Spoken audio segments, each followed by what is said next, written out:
अस्सलाम वालेकुम। आप देख रहे हैं एशिया एक्सप्रेस। मैं हूं शारिक नक्शबंदी। आपको पता है कि पिछली 7 अक्टूबर को फ़लस्तीन की हमास जंगजू तंजीम ने इजराइल पर अचानक सुबह सवेरे 5000 रॉकेट दाग कर पूरी दुनिया को हैरत ज़दा कर दिया।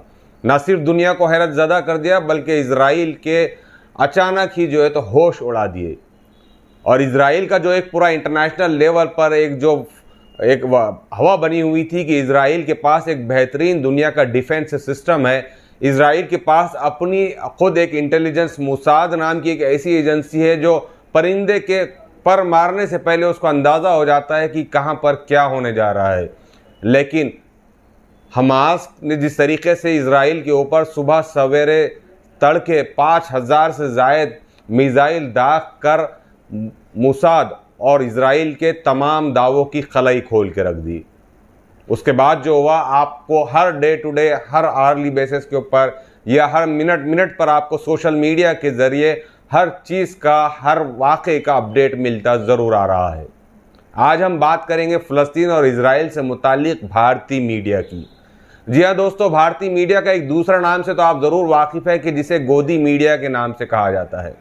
दरअसल अभी तक कि ये देखा आ रहा था कि भारतीय एंकर्स स्टूडियो में बैठकर बड़ी बड़ी बातें करते हैं और उन्हें ऐसा लगता है कि जैसे हमास इनके कान में आकर या इजरायली एजेंसियां इनके कान में आकर कह रही है कि अब क्या करने वाली है।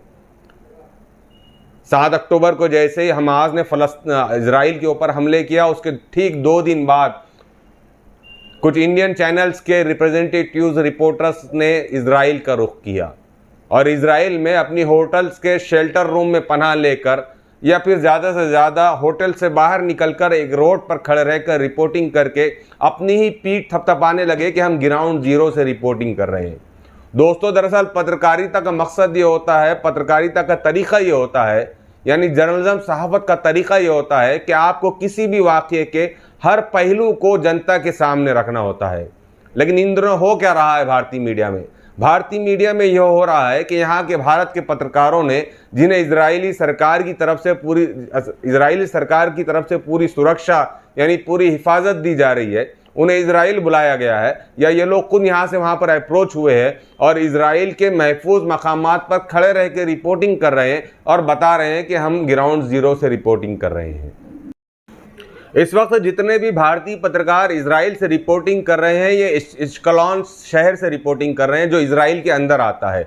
और आपको पता है कि इजराइल में बहुत ज़्यादा सुरक्षा के इंतजामात दिए गए हैं।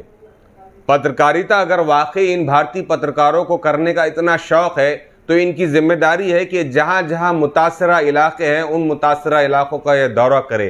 ख़ास तौर से इन्हें गज़ा का रुख करना चाहिए, लेकिन गज़ा का रुख ये कर नहीं सकते इसलिए कि ये इजरायली गवर्नमेंट की रहम व करम पर इजराइल तक पहुंच पाए हैं और ये वही बता रहे हैं जो इजराइल से इन्हें नज़र आ रहा है। यानी जंग की अगर आप रिपोर्टिंग कर रहे हैं तो आपकी ये जिम्मेदारी बनती है कि आप जंग के दोनों तरफ, दोनों दुश्मनों के इलाकों से रिपोर्टिंग करें, तभी कहीं जाकर भारतीय अवाम को या आपके व्यूवर्स को आप सही रिपोर्टिंग कर सकते हैं। लेकिन इन दिनों हो ये रहा है कि सिर्फ हमास की तरफ से होने वाले रॉकेट हमलों को ही बताया जा रहा है। यहाँ हमास की तायीद करना मकसद नहीं है, यहाँ मकसद ये है कि हम जिस तरीके से बेबाक और निडर पत्रकारिता का भारतीय मीडिया दावा करता है, ये उसकी खलाई खोलता है कि आप हमास की तरफ से आने वाले मिसाइल की ही रिपोर्टिंग कर रहे हैं, बल्कि इजराइल की तरफ से जो जवाबी हमले किए जा रहे हैं, हवाई जहाज़ों के ज़रिए जो बम गिराए जा रहे हैं गज़ा के ऊपर, और बम गिराए जाने के बाद जो वहाँ पर बर्बादी हो रही है, जो वहाँ पर मासूम लोग, निहत्थे लोगों मर रहे हैं, मासूम बच्चे मर रहे हैं, उसकी किसी किस्म की कोई ग्राउंड रिपोर्टिंग भारतीय मीडिया का कोई रिपोर्टर नहीं कर रहा है। लिहाजा भारतीय अवाम को एक मरतबा फिर इस बात को समझने की ज़रूरत है कि इस वक्त भारत में जो मीडिया काम कर रहा है वो वही कहता है या वही बताता है जो उसे सरकार कहती है या सरकार बताती है, जबकि हकीकत में पत्रकारिता या सहाफ़त उसे कहते हैं कि जो अवाम कहती है। रिपोर्टिंग अगर वाकई इजराइल और फ़लस्तीन जंग की करना है तो इजरायली अवाम क्या कह रही है वो भी रिपोर्टिंग जनता के सामने आनी चाहिए, फ़लस्तीनी अवाम क्या कह रही है वो भी रिपोर्टिंग जनता के सामने आना चाहिए। इजरायली गवर्नमेंट से मुतालिक जो जवाबी हमले किए जा रहे हैं, क्या वहाँ की इजरायली अवाम उन हमलों से खुश है? फ़लस्तीन के हमास तंजीम की तरफ से जो हमले किए गए, क्या फ़लस्तीनी अवाम उस हमले से खुश है। ये होती है असल में रिपोर्टिंग।